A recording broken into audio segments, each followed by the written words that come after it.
La peur d'être célibataire, la peur du célibat, la peur de ne trouver personne pour fonder un couple. Est-ce que ça te parle? Eh bien, tu souffres peut-être de ce que l'on appelle l'anuptaphobie. L'anuptaphobie, c'est donc cette peur irrationnelle de se retrouver célibataire ou d'être célibataire. En fait, tu souffres véritablement d'un manque profond. Pour toi, être seul, c'est comme être inexistant, c'est comme être incomplet. Il te faut absolument quelqu'un pour te sentir vivant, quelqu'un à côté de toi, quelqu'un avec toi. Alors tu sais que ta peur, quelque part, elle est irrationnelle, hein. Au fond de toi, tu le sais, mais malgré tout, tu as mis en place des comportements qui vont répondre à ta peur. Comme tu as très peur d'être abandonné, comme tu as peur d'être rejeté, quelque chose que tu as déjà vécu par le passé, on va le voir après, eh bien tu adoptes ces comportements inadéquats. Alors dans un couple par exemple, tu vas rester avec un partenaire même si celui-ci ne te convient pas du tout, tu le sais, mais tu restes par peur de ne pas retrouver quelqu'un.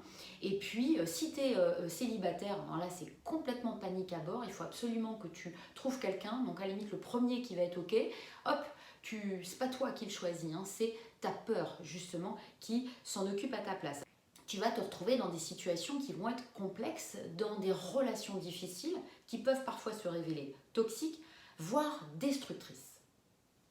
Comment tu as pu devenir anuptaphobe? Eh bien, la plupart du temps, c'est que comme tu souffres, hein, je l'ai dit tout à l'heure, tu souffres d'un manque, d'un vide profond à l'intérieur de toi.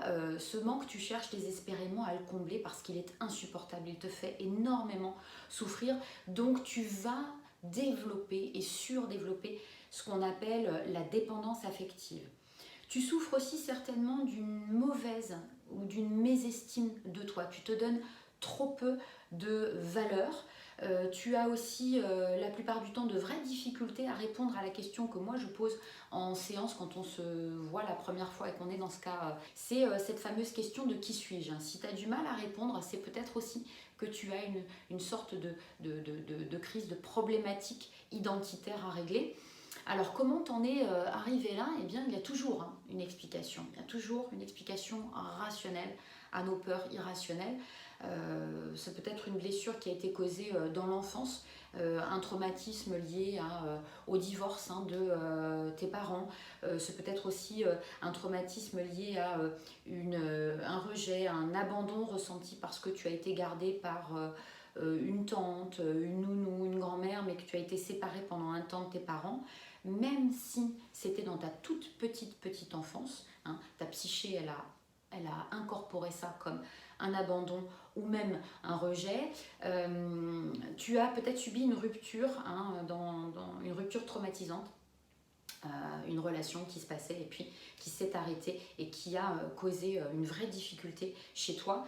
Il y a le temps qui passe aussi parce que tu as tout autour de toi des amis qui se mettent en couple de plus en plus et puis toi tu es là à travers ces amis qui sont tous en couple seul et tu te dis c'est pas possible, je peux pas continuer comme ça, il faut que je rentre dans le modèle, il faut que je rentre dans le moule, dans cette case et donc il faut absolument que je me trouve quelqu'un. Pire encore lorsque tu commences à entendre tes amis qui se disent qu'ils vont peut-être se mettre à faire des enfants, donc à devenir une famille, alors là c'est encore plus de difficultés pour toi parce que ça veut dire que là il faut vraiment que tu trouves quelqu'un parce que toi aussi il faudra que tu fasses tes enfants. Donc évidemment c'est une pression importante qui se met en place chez toi, hein. Tu te mets en quête de ce partenaire ou tu restes avec ce partenaire que tu n'aimes pas fondamentalement, que tu n'as pas choisi, mais qui permet de combler ton vide, ton manque affectif. Il y a la pression sociale aussi, qui... on te demande souvent, bah alors, t'as quelqu'un dans ta vie, est-ce que tu... Voilà, bon, t'as personne, ah bah alors, vous allez faire des enfants, pas des enfants, enfin bon, il y a tout un tas de questions qui font que t'es pas très à l'aise. Est-ce que hommes et femmes sont touchés par l'anuptaphobie? Oui, un peu plus quand même les femmes et surtout la femme trentenaire qui va rentrer avec son horloge biologique, etc.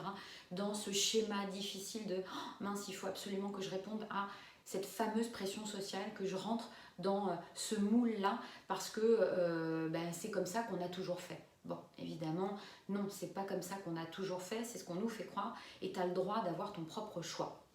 Alors, quel traitement? Eh bien, en thérapie, ce qu'on appelle TCC, thérapie cognitive et comportementale, moi je vais t'aider à conscientiser et à comprendre ta blessure profonde, ta blessure ancrée, celle qui a enclenché ton allume-ta-phobie. Je vais t'aider aussi à retrouver le point de départ hein, de ta peur, hein, à guérir ta blessure qui saigne en fait et pouvoir t'aider à la refermer et à cicatriser et te permettre enfin de prendre tes vrais choix, de savoir qui tu es, de retrouver de la valeur, de l'estime de toi qui va te permettre de choisir véritablement ou quelqu'un qui répondra correctement à tes besoins ou alors d'assumer hein, le célibat ou le fait de ne pas vouloir être en couple ou de ne pas vouloir faire d'enfants, etc.